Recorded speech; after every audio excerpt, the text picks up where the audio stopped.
Selamat datang saudara-saudari. Hari ini kita mau mendengar Daniel babak ke-7, iaitu Daniel menceritakan penglihatan-penglihatannya. Ya. Bila kita berdekatan dengan Tuhan, Tuhan memberi kita penglihatan. Ya, ini adalah penglihatan yang dilihat oleh Daniel. Mari kita mendengarnya. Penglihatan Daniel tentang 4 ekor binatang. Pada suatu malam, pada tahun pertama masa pemerintahan Raja Belshazzar sebagai Raja Babilonia, aku bermimpi dan mendapat satu penglihatan. Aku mencatat mimpi itu, dan inilah yang aku lihat pada malam itu.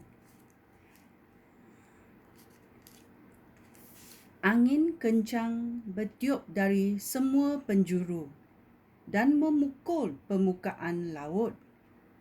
Tiba-tiba muncullah 4 ekor binatang raksasa dari laut. Tiap-tiap satu binatang itu berlainan rupanya. Yang pertama, rupanya seperti singa, tetapi mempunyai sayap seperti sayap burung helang. Sedang aku memandang, sayapnya tercabut daripadanya. Binatang itu terangkat dari tanah dan ditegakkan pada kakinya seperti manusia dan diberikan akal manusia. Binatang kedua rupanya seperti beruang dan berdiri di atas kaki belakangnya. Binatang itu sedang menggigit 3 tulang rusuk, lalu mendengar suara yang berkata, "Makanlah daging sebanyak yang kau suka."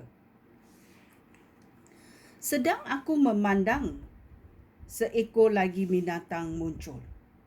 Rupanya seperti harimau bintang, tetapi belakangnya mempunyai 4 sayap, seperti sayap burung. Binatang itu mempunyai 4 kepala dan kelihatan berwibawa. Sedang aku memandang, binatang keempat pula muncul. Binatang itu sangat kuat, dahsyat dan mengerikan. Dengan gigi besinya yang besar, binatang itu meremukkan mangsanya lalu menginjak-injaknya. Berbeza dengan binatang-binatang yang sebelumnya. Binatang itu mempunyai 10 buah tanduk. Semasa aku merenung tanduk-tanduk itu, aku nampak sebuah lagi tanduk yang kecil muncul di antaranya. Tanduk itu menyingkirkan 3 buah tanduk yang ada di situ. Tanduk kecil itu mempunyai mata seperti mata manusia dan mulut yang bercakap dengan sombong.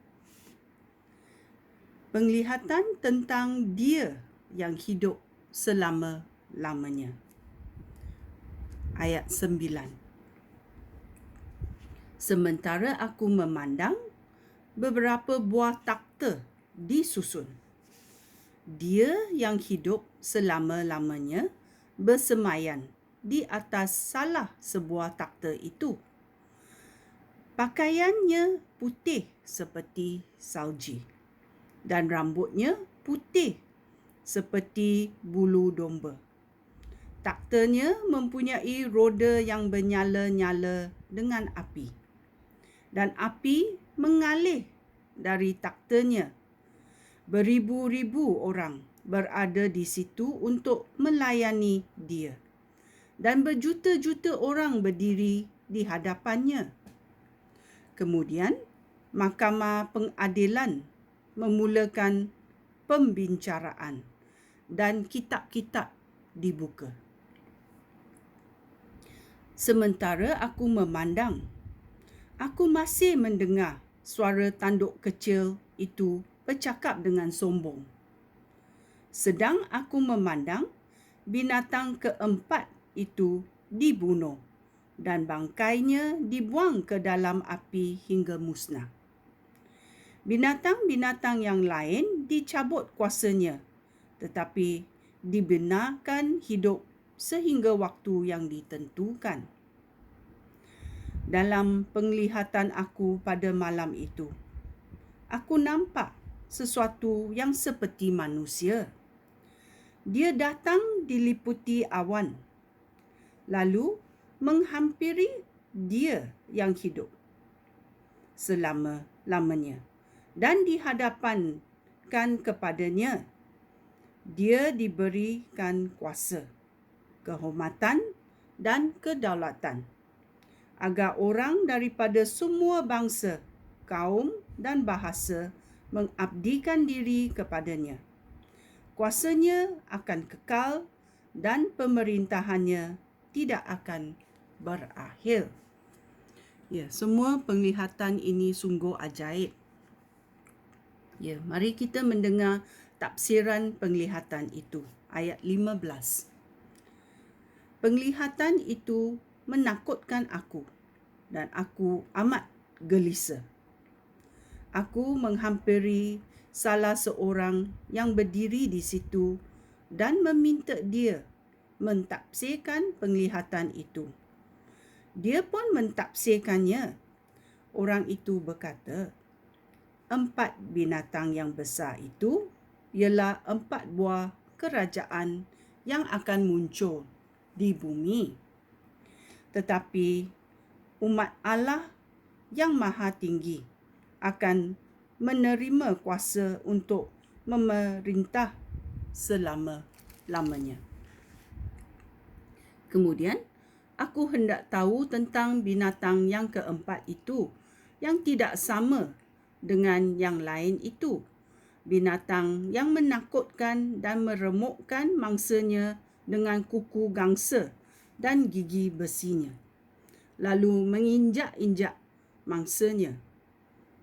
Aku hendak tahu tentang 10 buah tanduk di kepalanya dan tentang tanduk kecil yang muncul kemudian, yang menyebabkan tercabutnya 3 buah tanduk yang lain. Tanduk kecil yang mempunyai mata dan mulut yang bercakap dengan sombong. Tanduk kecil itu lebih menakutkan daripada tanduk-tanduk yang lain. Semasa aku memandang, tanduk kecil itu berperang dengan umat Allah dan menaklukkan mereka. Lalu, dia yang hidup selama-lamanya datang dan memberikan keputusan yang memihak umat Allah yang Maha Tinggi.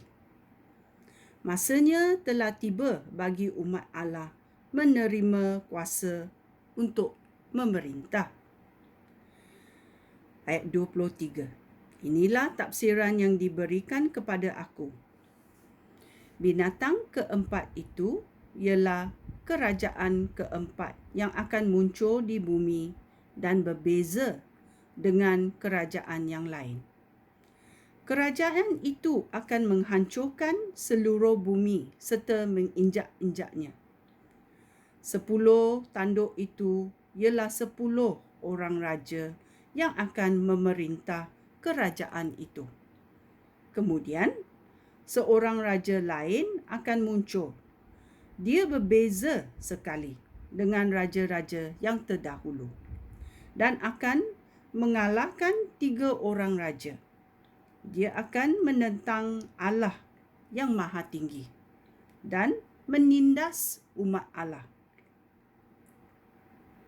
Dia akan cuba mengubah hukum dan perayaan agama mereka, dan umat Allah akan ditakluknya selama 3 tahun setengah.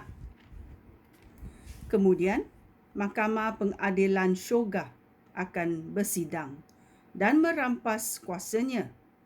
serta membinasakannya sehingga musnah. Kuasa serta kebesaran segala kerajaan di bumi akan diberikan kepada umat Allah yang Maha Tinggi. Kuasa mereka untuk memerintah tidak akan berakhir, dan semua penguasa di bumi akan mengabdi kepada mereka serta mentaati mereka. Demikianlah kisah mimpi itu. Aku begitu takut sehingga muka aku pucat, dan aku menyimpan segala perkara itu dalam hati aku. Ya, ini adalah penglihatan Daniel dalam babak ke-7. Ya, penglihatan Daniel tentang 4 ekor binatang dan penglihatan tentang dia yang hidup selama-lamanya.